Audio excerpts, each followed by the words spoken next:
Hi hello friends, welcome back to my YouTube channel maths hub in Telugu. So ఈరోజు మనం discuss చేసుకునే topic ఏంటంటే operations రీసెర్చ్లో unit 2లో transportation problems అనేది చూద్దాం. సో అందులో ఫస్ట్ మెథడ్ ఏంటి, మనకి initial basic physical solution find out చేయాలంటే మనకి 3 మెథడ్స్ ఉంటాయి. ఫస్ట్ మెథడ్ వచ్చేసి ఎన్డబ్ల్యూసి రూల్, సెకండ్ మెథడ్ వచ్చేసి లీస్ట్ కాస్ట్, థర్డ్ మెథడ్ వచ్చేసి ఓగన్స్ అప్రాక్సిమేషన్ మెథడ్ అన్నమాట.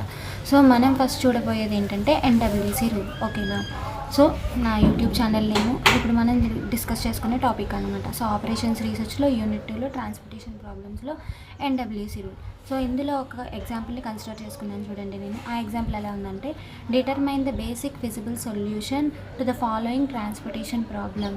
ఓకే, సో ఒక ట్రాన్స్పోర్టేషన్ ప్రాబ్లమ్ ఇచ్చాడు, సో దానికి సప్లై ఇచ్చాడు, రిక్వైర్మెంట్ ఇచ్చాడు. సో దీనికి ఎలా చేయాలంటే ఫస్ట్ మనకి ఇచ్చిన ట్రాన్స్పోర్టేషన్ ప్రాబ్లమ్ అనేది బ్యాలెన్స్డా ఆర్ అన్బ్యాలెన్స్డ్ అనేది చెక్ చేయాలి. బ్యాలెన్స్డ్ ఆర్ అన్బ్యాలెన్స్డ్ అంటే ఏంటంటే, ఇక్కడ సప్లై వాల్యూస్, రిక్వైర్మెంట్ వాల్యూస్ ఇచ్చాడు కదా, వాటిని యాడ్ చేసినప్పుడు supply is equal to requirement అవుతుందో లేదో చూసుకోవాలి. సో ఈక్వల్ అయితే కనుక అది బ్యాలెన్స్డ్ ట్రాన్స్పోర్టేషన్ ప్రాబ్లం అవుతుంది, ఈక్వల్ కాకపోతే కనుక అన్బ్యాలెన్స్డ్ ట్రాన్స్పోర్టేషన్ ప్రాబ్లం అవుతుంది. ఒకవేళ ఈక్వల్ కాకపోతే ఏం చేయాలంటే మనం ఈక్వల్ చేయాలి. ఈక్వల్ చేసిన తర్వాత ప్రాసెస్ అనేది అప్లై చేయాలి. సో ఫస్ట్ చూడండి, నేను వాల్యూస్ ఈక్వల్ అవుతున్నాయో లేదో, అసలు ఇచ్చింది అన్బ్యాలెన్స్డ్ ఆర్ బ్యాలెన్స్డ్ ట్రాన్స్పోర్టేషన్ ప్రాబ్లమో చూస్తాను. సో ఇప్పుడు ఏం చేస్తానంటే సమ్మేషన్ ఏఐ అనే వాల్యూ రాసుకుంటాం. So summation AI is equal to A values అన్నిటిని యాడ్ చేసుకుంటాం.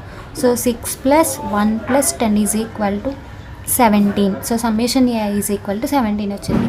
నెక్స్ట్ సమ్మేషన్ బీజే రాస్తాను. Summation BJ is equal to 7 + 5 + 3 + 2 is equal to 7 + 3 అంటే 10, 10 + 7 అంటే 17. సో ఇక్కడ summation AI is equal to summation BJ అయింది. So that implies ఏం రాస్తాం, summation AI is equal to summation BJ అయ్యింది. ఓకేనా, సో నెక్స్ట్ ఈక్వల్ అయింది కాబట్టి మనకిచ్చిన దేర్ఫోర్ ద గివెన్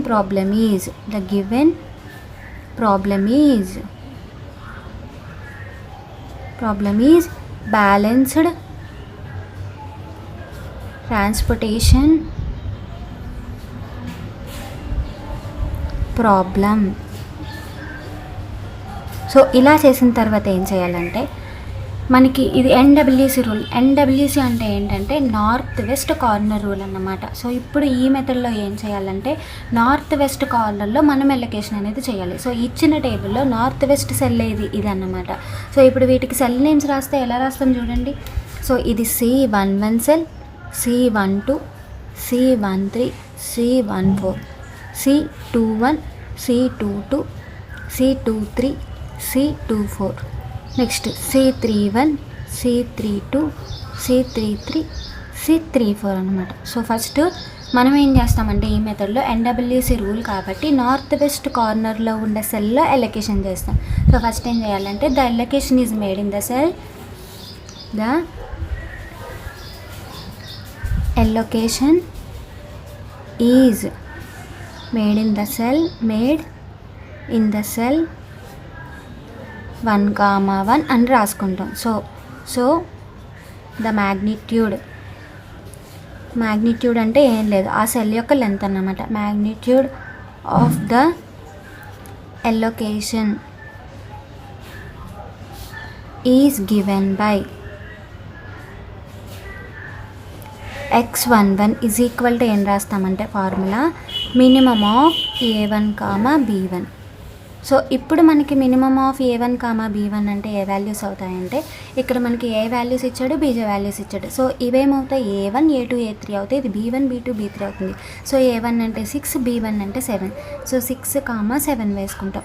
సో ఈ రెండిట్లో మినిమం 6 కాబట్టి మనకి 6 దేనికి ఉంది, ఇక్కడ కాలం వాల్యూకి ఉంది. సో ఫస్ట్ కాలంకి సాటిస్ఫై అవుతుంది కాబట్టి మనం కాలంని క్రాస్ అవుట్ చేయాలి.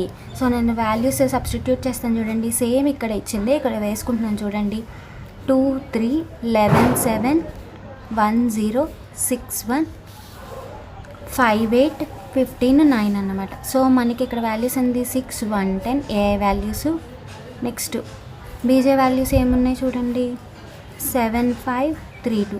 సో మనకి ఇక్కడ ఫస్ట్ కాలంలో మినిమం వాల్యూ 6 వచ్చింది కాబట్టి అది కాలంకి సాటిస్ఫై అయింది కాబట్టి కాలంలో క్రాస్ అవుట్ చేసాం. అక్కడ 6 వెళ్ళిపోయింది కాబట్టి ఈ సెల్లో 6 వేసుకున్నాం. తర్వాత A1, B1 రాసాం కాబట్టి B1 వాల్యూలో ఏ వాల్యూ అయితే వెళ్ళిపోయిందో ఆ వాల్యూని మైనస్ చేయాలన్నమాట. వచ్చిన టేబుల్లో రిమైనింగ్ టేబుల్ని కన్సిడర్ చేసుకుంటాం. రిమైనింగ్ టేబుల్ కన్సిడర్ చేసుకున్న తర్వాత మళ్ళీ ఏం చేయాలి, ఆ టేబుల్లో నార్త్ వెస్ట్ కార్నర్ సెల్ ఏది ఉంటుందో అక్కడ ఎలొకేషన్ చేయాలి. సో రిమైనింగ్ టేబుల్లో నార్త్ వెస్ట్ కార్నర్ సెల్ అనేది 1. సో ఆ 1 అంటే ఎక్కడుంది ఇక్కడ టేబుల్లో అబ్జర్వ్ చేస్తే కనుక C21 అన్నమాట. సో ఇప్పుడు ఏం రాసుకోవాలి, the allocation is made in the cell 2, 1. So the magnitude of the allocation is given by x21 is equal to minimum of a2, b1 అన్నమాట. సో a2 అంటే 1, b1 అంటే 1. ఆ వాల్యూస్ వేసుకున్నాం. మినిమం వచ్చింది, మినిమం 1 వచ్చింది. సో 1 అనేది కాలంకి ఉంది, రోకి ఉంది కాబట్టి రెండు సాటిస్ఫై అయినాయి కాబట్టి రెండింటిని క్రాస్ అవుట్ చేయాలి. సో ఇక్కడ వెళ్ళిపోయిన వాల్యూ 1 కాబట్టి మనం ఎక్కడైతే ఎలొకేషన్ చేసామో అక్కడ 1 వేసుకున్నాం. సో నెక్స్ట్ ఏం చేయాలంటే రిమైనింగ్ టేబుల్ని కన్సిడర్ చేసుకోవాలి. సో ఆ రిమైనింగ్ టేబుల్ని నేను ఇక్కడ కన్సిడర్ చేసుకున్నాను చూడండి. సో ఆ రిమైనింగ్ టేబుల్ ఇదన్నమాట. 8, 15, 9. ఇక్కడ ఏ వాల్యూ ఇది, ఇక్కడ బీజే వాల్యూస్ ఇవన్నమాట. సో ఇప్పుడు ఏం చేయాలి, నార్త్ వెస్ట్ కార్నర్ సెల్ ఏమవుతుంది, 8 నెంబర్ ఉన్న సెల్ అనేది నార్త్ వెస్ట్ కార్నర్ సెల్ అవుతుంది. సో మనకి ఇనీషియల్గా ఇచ్చిన టేబుల్లో 8 ఎక్కడ ఉందో ఫస్ట్ చూసుకోవాలి. సో 8 ఎక్కడుంది, ఇక్కడ ఉందన్నమాట. C32 అంటే ఏంటి, the allocation is made in the cell 3, 2. The magnitude of the allocation is given by, same పైన రాసిన విధంగానే మళ్ళీ రాసుకోవాలన్నమాట. The magnitude of the allocation is given by x32 is equal to minimum of A3, B2 అన్నమాట. So మనకి A3 value ఒకటే ఉంది కాబట్టి మినిమమ్ ఆఫ్ A3 అంటే ఎంత, 10, B2 అంటే 5. సో మినిమమ్ ఆఫ్ 10, 5 అంటే 5 అన్నమాట. సో ఇప్పుడు దేనికి సాటిస్ఫై చేసింది, మనకి కాలంకి సాటిస్ఫై చేసింది కాబట్టి కాలం అనేది క్రాస్ అవుట్ చేసుకుంటాం. అక్కడ వాల్యూ ఎంత వెళ్ళిపోయింది, 5 వెళ్ళిపోయింది కాబట్టి మనం ఎక్కడైతే ఎలొకేషన్ చేసుకున్నామో అక్కడ వేసుకుంటాం. ఇప్పుడు ఏఐలో వెళ్ళిపోయిన వాల్యూని మైనస్ చేయాలి, అంటే ఇక్కడ 5 వస్తుంది. నెక్స్ట్ మళ్ళీ రిమైనింగ్ టేబుల్ని కన్సిడర్ చేసుకోవాలి. ఏ మిగిలింది 15, 9. ఏ వాల్యూ 5 మిగిలింది. బీజే వాల్యూస్ ఏమొచ్చినాయి చూడండి, బీజే అంటే 3, 2. మళ్ళీ నార్త్ వెస్ట్ కార్నర్ సెల్ని ఎలొకేట్ చేసుకోవాలి. 15 కదా north west corner cell. So మనకి ఇనీషియల్గా ఇచ్చిన టేబుల్లో 15 ఎక్కడ ఉందో చూసుకోవాలి. C33 అన్నమాట. అంటే ఇదెంత, the allocation is made in the cell 3, 3. The magnitude of the allocation is given by x33 is equal to minimum of a3, b3. So is equal to minimum of a3 అంటే value ఎంత, a3 5, b3 is equal to 3 అన్నమాట. So ఈ రెండిట్లో minimum 3 value కాబట్టి 3 అనేది కాలంకి వచ్చింది కాబట్టి కాలంని క్రాస్ అవుట్ చేసుకుంటాం. ఎక్కడైతే ఎలొకేషన్ చేసామో అక్కడ 3 వెళ్ళిపోయింది కాబట్టి 3 వేసుకుంటాం. ఇప్పుడు బీ వాల్యూ వెళ్ళిపోయింది కాబట్టి ఏ వాల్యూలో 3ని మైనస్ చేస్తే ఇక్కడ 2 వస్తుంది. సో ఫైనల్గా మనకి ఏ వాల్యూ వస్తుంది, remaining table 9, 2, 2.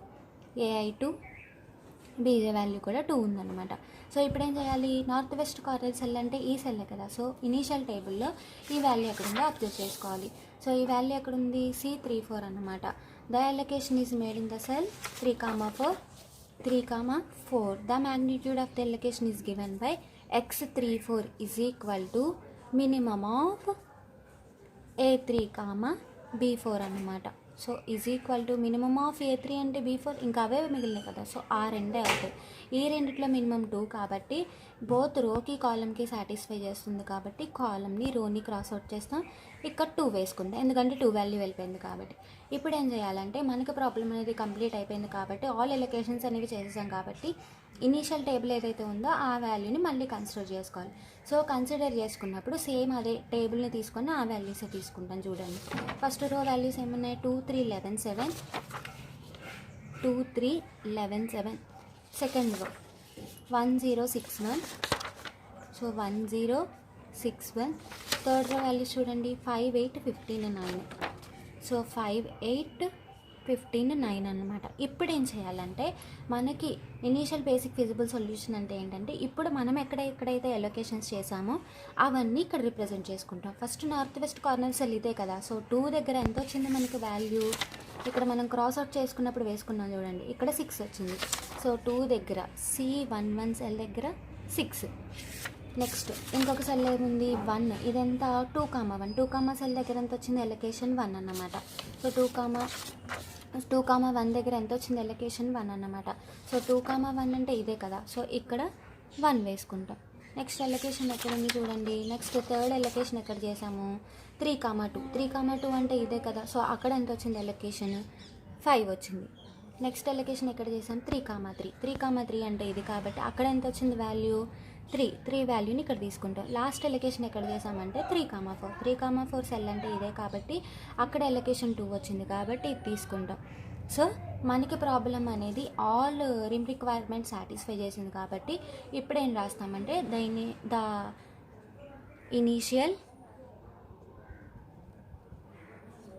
Basic feasible solution is obtained. So ఇప్పుడు ఏం కావాలంటే ట్రాన్స్పోర్టేషన్కి వస్తాం. Transportation cost is z is equal to 2 into 6 plus 1 into 1 plus 8 into 5 plus 15 into 3 plus 9 into 2. So 2 6 are 12 plus 1 plus 40 plus 45 plus 18 30 70 115 116. So Z is equal to ఎంత వచ్చింది, 116 వచ్చింది అనమాట.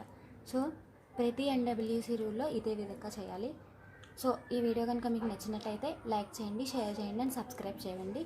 ఇంకా కావాల్సిన మోడల్స్ కోసం నా ఛానల్ని సబ్స్క్రైబ్ చేసుకొని చూడండి.